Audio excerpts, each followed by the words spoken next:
কোরআনে আল্লাহ বলছে সেটা যৌবন। তাহলে দেশ গড়া, পৃথিবী গড়া, ইসলামের খেদমত করা, আল্লাহর দ্বীনের জন্য জান বাজি রাখা, কালেমার পতাকা পৃথিবীর প্রান্তে পৌঁছানো, শেষ প্রান্তে মজলুমের পক্ষে লড়া, জালেমের বিরুদ্ধে রুখে দাঁড়ানো, ইসলামের জন্য যত ত্যাগ, কোরবানি সবকিছু করতে হবে এই যৌবনকে।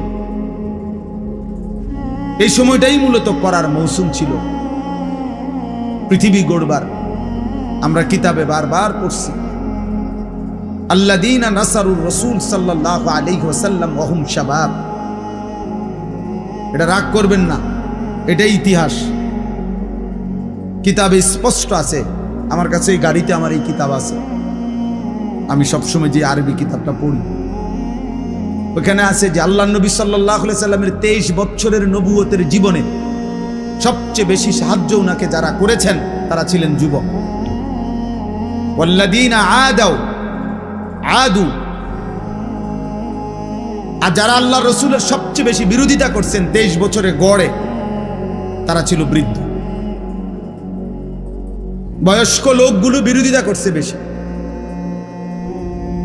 যুবকগুলো সহযোগিতা করছে বেশি। নবীজি বলে কোনো বুড়াই সহযোগিতা করে না, হ্যাঁ করছে, মানে গড় হিসাব বললাম আর কি, বুঝেন নাই কথাটা। সব বুড়া মানুষ দুশ্মনী করছে এটা না, আবার সব যুবক পক্ষে ছিল এটাও না, কিন্তু ইসলামের কাজে সবচেয়ে বেশি সহযোগিতা করছে নবীজিকে যুবক।